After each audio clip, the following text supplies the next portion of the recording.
Terima kasih rekan-rekan wartawan. Assalamualaikum warahmatullahi wabarakatuh. Pertama, saya ucapkan terima kasih atas kehadiran rekan-rekan wartawan semua dan terima kasih juga atas kesabaran menunggu kami melaksanakan rapat dari jam 9 sampai dengan jam 12.30 tadi. Dan rapat kali ini diselenggarakan merupakan rapat koordinasi Kementerian Koordinator Bidang Hukum, HAM, Imigrasi, dan Pemasyarakatan terkait dengan langkah-langkah koordinasi yang kita lakukan untuk menentukan langkah-langkah selanjutnya dari berbagai peristiwa yang terjadi, aksi unjuk rasa, demonstrasi, dan sebagainya yang terjadi pada akhir Agustus yang lalu. Dan kami ingin memastikan bahwa langkah-langkah penanganan terhadap kegiatan masyarakat tersebut telah dilakukan sesuai dengan koridor hukum dan penghormatan terhadap hak-hak asasi manusia.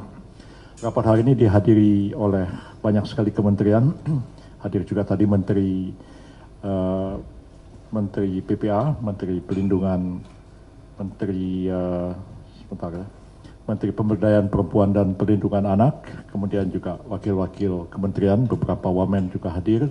Hadir juga Wakapolri, hadir juga Irjen TNI, hadir juga Wakabin, hadir juga beberapa lembaga, dan di samping itu juga hadir juga beberapa komisi nasional, Komnas HAM, Komisi Perlindungan Perempuan, Komisi Perlindungan Anak Indonesia, kemudian Komisi Nasional Perempuan, dan juga Lembaga Pelindungan Saksi dan Korban.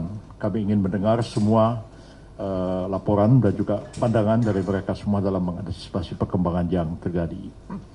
Pada intinya adalah bahwa pemerintah memberikan satu respons yang positif terhadap tuntutan dari rakyat kita untuk melakukan berbagai perbaikan yang selama ini dirasakan satu yang kurang dan didesakan untuk dilakukan satu pembenahan dan perbaikan, walaupun tentu tidak semua itu ditujukan kepada pemerintah karena sebagian juga ditujukan kepada DPR, dan kami berkeyakinan bahwa DPR akan memberikan respons yang positif pula terhadap apa yang menjadi tuntutan dari rakyat kita itu.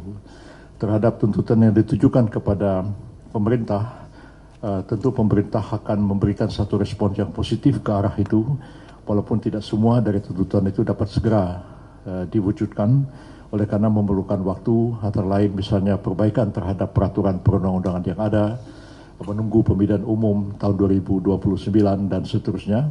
Tapi hal-hal yang memang segera dapat ditindaklanjuti, hal-hal yang segera dapat direspon oleh pemerintah, sekarang ini adalah saatnya bagi pemerintah untuk menjelaskan kepada publik respon apa yang dilakukan dan kemudian langkah koordinasi apa yang dilakukan.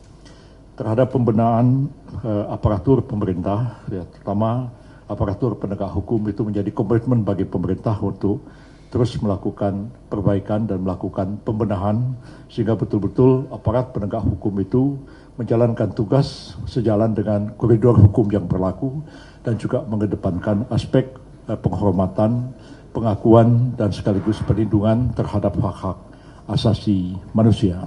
Dan kami akan teguh memegang prinsip ini, dan karena itu penegakan hukum itu terhadap mereka yang diduga melakukan satu tindak pidana, baik itu penjarahan, baik itu pembakaran, baik itu perusakan, baik itu ancaman terhadap keselamatan orang lain, akan dilakukan satu langkah hukum dan tindakan-tindakan hukum yang tegas. Begitu pula terhadap aparatur penegak hukum yang melakukan ketidakprofesionalan atau melakukan kesalahan di lapangan, pemerintah juga akan mengambil satu tindakan tegas. Dan kita ketahui bahwa sudah berlangsung sidang etik terhadap 7 orang anggota BRIMOB, dan telah menyampaikan satu kesimpulan bahwa terhadap 2 orang yang sudah disidangkan itu, mereka telah melakukan satu tindakan yang tidak profesional dan telah diambil juga satu putusan etik terhadap ketidakprofesionalan dalam menjalankan tugas tersebut. Dan terhadap 2 orang yang sudah diberikan putusan etik itu, selanjutnya akan diambil satu langkah hukum pidana. Jadi kalau kemarin saya mengatakan tidak tertutup kemungkinan akan diambil langkah pidana. Hari ini dari laporan dari rapat ini sudah diterima satu laporan dari kepolisian bahwa terhadap 2 orang yang tidak profesional itu akan dilanjutkan ke persidangan di peradilan umum, akan didakwa sebagai pelaku tindak pidana. Jadi masyarakat harus mengetahui perkembangan ini, bahwa pemerintah tidak saja mengambil langkah hukum yang tegas kepada warga masyarakat yang bersalah, tapi pemerintah juga mengambil satu langkah hukum yang tegas terhadap aparatur penegak hukum yang melakukan kesalahan di lapangan. Kemudian terhadap korban-korban yang terjadi selama aksi-aksi unjuk rasa yang terjadi beberapa waktu yang lalu itu, pemerintah menegaskan bahwa pemerintah bertanggung jawab atas semua itu, terhadap mereka yang luka-luka, ya, terhadap mereka yang menderita sakit akibat berbagai kejadian. Ya, pemerintah mempunyai komitmen ya untuk menanggung pembiayaan mereka yang dirawat di rumah sakit, ya, yang dilakukan baik oleh kepolisian. Mereka yang dirawat di rumah sakit Polri dibebaskan dari biaya perawatan. Begitu juga terhadap mereka yang menjadi korban di daerah-daerah, semuanya ditanggung oleh pemerintah daerah sehingga tidak menjadi beban bagi keluarga mereka yang menjadi korban itu. Terhadap mereka yang meninggal akibat berbagai ekses dari unjuk rasa kemarin itu, tadi kami juga sudah mendapatkan laporan dari Lembaga Perlindungan Saksi dan Korban bahwa ada langkah-langkah yang sedang di follow up ya untuk menentukan santunan atau juga pemberian perlindungan terhadap mereka yang menjadi korban ini. Bukan saja mereka yang meninggal, tapi juga terhadap keluarganya, anak-anaknya yang harus juga menjadi beban bagi negara untuk dilindungi, diberikan beasiswa pendidikan dan lain-lain ke masa depan. Dan itu kami akan menunggu juga laporan lebih konkret dari Lembaga Perlindungan Saksi dan Korban. Dan selanjutnya pemerintah akan mengkoordinasikan apakah itu nanti akan ditanggung oleh pemerintah daerah atau ditanggung oleh pemerintah pusat. Dalam hal ini adalah Kementerian Sosial dan instansi yang lain. Itu hal-hal yang ingin saya kemukakan. Oh, di samping itu juga kami sudah mendapat kepastian tentang mereka yang ditahan, dan nanti Pak Wakapolri akan menjelaskan lebih detail. Tapi sementara ini sebagian besar dari jumlah lebih daripada 5.000 ya Pak ya, itu sudah ada 4.800-an sekian yang dikembalikan ke rumahnya masing-masing. Tapi di antara semua mereka yang kemudian ditangkap dan ditahan itu sudah dihimpun bukti-bukti bahwa 583 orang di seluruh Indonesia itu akan diambil satu langkah hukum yang kemungkinan akan diteruskan ke pengadilan. Begitu juga mereka yang ditahan di Jakarta itu juga akan diambil langkah-langkah hukum yang sudah cukup bukti-buktinya, dan tinggal menunggu waktu kapan kasus-kasus itu akan dilimpahkan ke pengadilan. Kami sebagai Kementerian Koordinator yang menangani di bidang hukum dan HAM juga akan memastikan bahwa hak-hak dari mereka yang dilanjutkan perkaranya itu akan dijamin dan dilindungi, ya, dan juga kami akan pastikan apakah mereka didampingi oleh advokat, oleh penasihat hukum atau tidak. Kalau tidak, maka negara berkewajiban untuk menyediakan pendampingan gratis kepada mereka. Begitu juga selama mereka ditahan, apakah hak-hak mereka, HAM mereka dipenuhi atau tidak. Apakah mereka cukup diberikan cukup makan 3 kali sehari, apakah mereka itu orang tahanan yang manusiawi dan sebagainya. Itu kami harus memastikan hal itu. Jadi seluruh hak-hak mereka itu akan dilindungi, dijamin, dan proses hukum itu kami jamin akan berjalan fair. Nah, tadi juga sudah diputuskan dalam rapat bahwa keterbukaan dalam transparansi dalam penyelidikan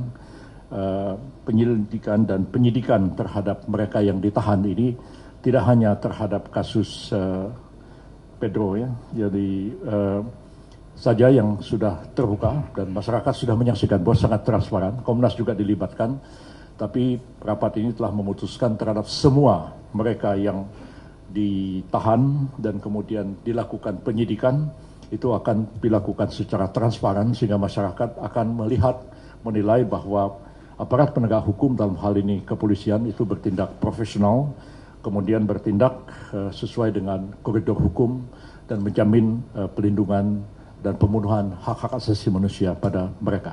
Kami tidak ingin terjadi kezaliman kepada warga masyarakat, kepada rakyat kita sendiri, tapi kalau rakyat itu diduga melakukan suatu tindak pidana, negara berhak mengambil langkah hukum terhadap mereka. Itu bukan kezaliman, tapi menegakkan hukum, tapi hak-hak mereka, ya, hak-hak asasi mereka itu, kemudian juga prosedur hukum yang harus dilakukan, itu betul-betul dilakukan secara transparan dan sesuai dengan kaedah-kaedah hukum yang berlaku. Saya kira itu dari saya. Mungkin ada tambahan penjelasan barangkali dari Pak Menko dulu. Silakan Pak, ini silakan. Saya kira ini yang lebih penting Pak Wakapolri. Bagaimana? Ya, kalau ada pertanyaan silakan ditujukan kepada Pak Wakapolri maupun saya. Baik. Terusan begini.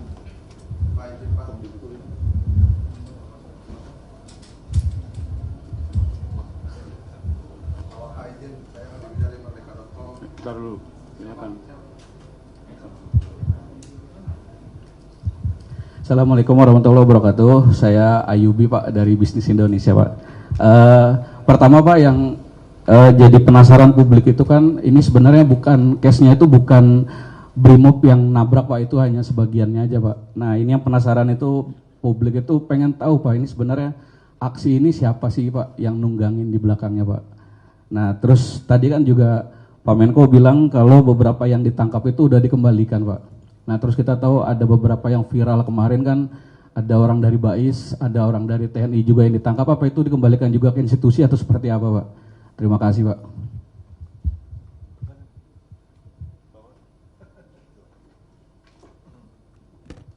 Kalau yang Polri, perlu saya sampaikan tadi seperti yang disampaikan oleh Pak Menko. Dari 5.444 yang diamankan, 4.800 diantara sudah dipulangkan. Jadi tinggal 583 yang saat ini sedang dalam proses. Baik di Jakarta, kemudian Bandung, Semarang, kemudian Surabaya, Makassar, Medan, dan beberapa wilayah lainnya. Itu lagi sedang di-assessment oleh para penyidik, dan juga dari Mabes Polri, dari Barreskrim menghimpun semua 583 tersangka tersebut, sedang melakukan kajian dan analisnya secara mendalam, siapa yang menjadi aktor intelektualnya, siapa yang menjadi penyandang dananya, dan siapa yang menjadi operator lapangannya, serta pelaku-pelaku yang saat ini sedang berproses. Ya, saya rasa itu yang saya sampaikan.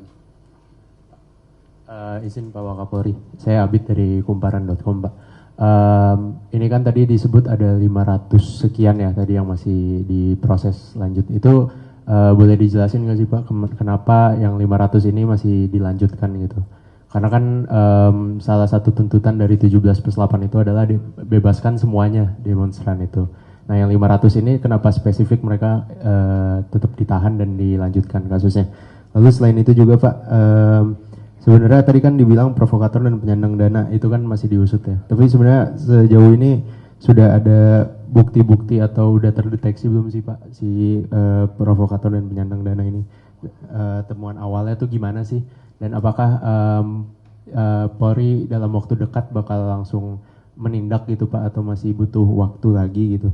Dan juga soal tadi kan bakal ada pidana yang 2 orang yang udah di sidang etik ya, itu Kompol Kosmas dan Bribka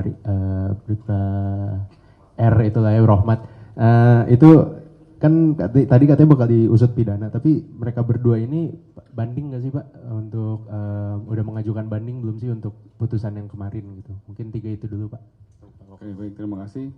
Dari 583 itu dipilah-pilah. Ya, mana dewasa, mana anak. Yang anak itu menjadi hal yang paling penting. Apakah itu harus segera dilakukan restoratif justice, itu nanti asesmen dari penyidik dan juga komunikasi dengan Komnas HAM, Komnas Anak, dan KPI. Itu terus kami komunikasikan. Artinya bahwa Polri dari awal membuka ruang komunikasi ya, kepada Komnas HAM, Komnas Anak, Komnas Perempuan, KPI, semuanya kita buka ruang komunikasi itu. agar bisa melihat secara objektif, secara empiris bagaimana kondisi-kondisi tersangka tersebut. Ya, khusus untuk anak kita betul-betul mendapat perlakuan yang sangat khusus.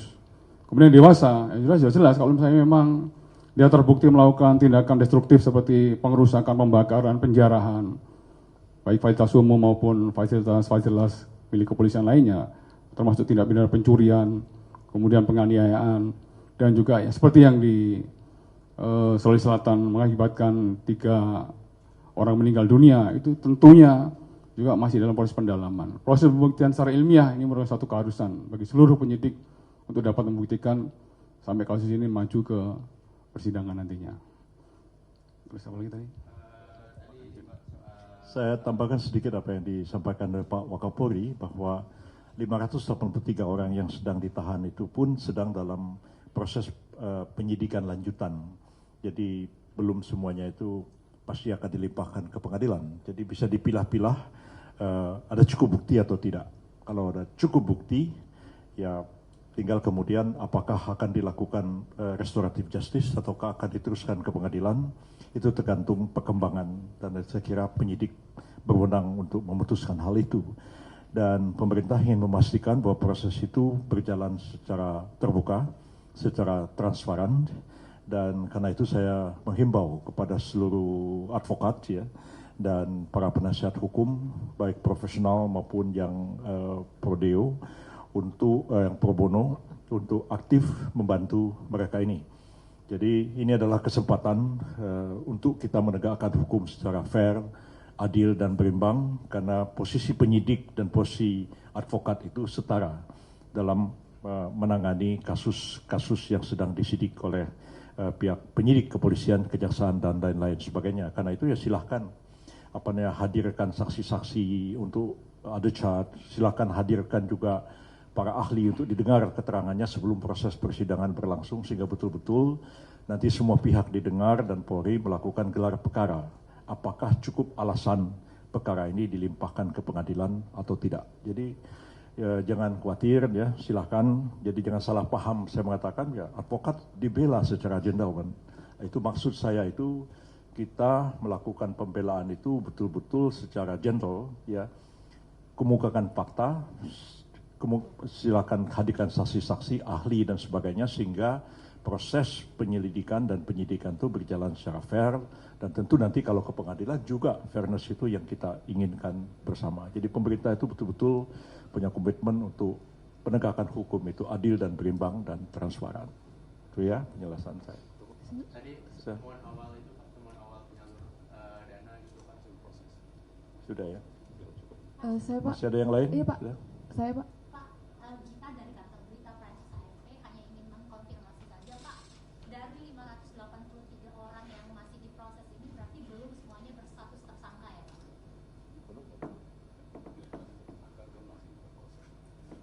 Masih diproses, belum seluruhnya itu tersangka.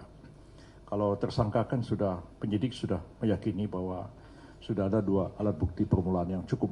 Ya, kalau ini kan masih dalam saku penyelidikan, pendalaman, dan ini pun sebenarnya transparan, melibatkan juga Komisi Komnas, ya, Komisi Perlindungan Anak, Komisi Nasional Perempuan, Lembaga Perlindungan Saksi dan Korban, itu dilibatkan semua. Agar ini betul-betul didengar juga pertimbangannya mereka, ya. Terutama bagi anak-anak, kita sangat concern dengan anak-anak ini. Ya, sedapat mungkin ya, ini pandangan saya, pandangan pemerintah juga saya yakin akan seperti itu. Kalaupun anak-anak itu terbukti misalnya cukup alat bukti, pun pemerintah akan membuka luang untuk kesempatan untuk restoratif justice ya. Anak ini dididik, dikembalikan. Ya, prinsipnya itu kita tidak ingin menghukum orang sebenarnya. Yang kita inginkan itu adalah membina rakyat kita sendiri, warga masyarakatnya semua mempunyai kesadaran hukum yang lebih baik. Jadi pemerintah ini tidak bermaksud mau balas dendam, mau apa itu, enggak sama sekali. Tapi mereka yang betul-betul berniat jahat melakukan kejahatan itu akan kita tindak tegas. Terutama anak-anak itu kita berikan perhatian yang khusus, kepada mahasiswa juga ya.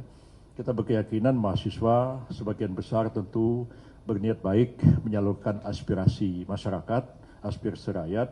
Karena mereka mahasiswa tentu lebih daripada orang pemuda-pemuda biasa. Dan karena itu kita dengarkan suara mereka, dan Itu pun kalau misalnya tidak cukup buktinya, ya sudah kita akan segera lepaskan. Tapi kalau mereka yang cukup buktinya pun tidak tertutup kemungkinan untuk melakukan restoratif justice juga kepada para mahasiswa itu. Sebab kita pikirkan juga bahwa mereka, harapan kita di masa depan, barangkali lebih baik mereka balik ke kampus ya, dengan pembinaan daripada memasukkan ke mereka ke lembaga pemasyarakatan. Jadi pertimbangan pemerintah pasti akan sangat bijak dalam hal ini.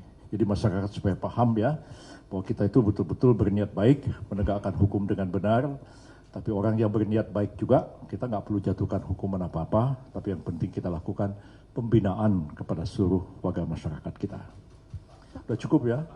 Terkait restoratif justice yang kemarin kan yang tersangka Direktur Lokata Del Vento dan Ya. beberapa aktivis yang tersangka Bekasi, ada dorongan untuk restoratif justice itu dari mana Pak? Dari pemerintah? Saya kira restoratif justice itu baru bisa dilakukan apakah penyidik berkeyakinan sudah cukup alat bukti atau tidak. Kalau belum sampai ke tahap itu, bagaimana kita mau melakukan restoratif justice? Itu orang sudah sampai pada kesimpulan ya, orang cukup bukti dilimpahkan ke pengadilan dan penyidik yakin kalau diserahkan ke pengadilan ini bakal terbukti. Disitulah baru kita melakukan restoratif justice itu. Tapi kalau dalam tahap seperti sekarang tuh gagasan restoratif justice tentu kita pertimbangkan, tapi saya kira penegakan hukum juga harus dengan benar. Jangan kita restoratif justice, tapi orang ini sebenarnya apa benar dia lakukan ini apa enggak, kan bingung juga kita mau melakukan restoratif justice ya, supaya masyarakat paham.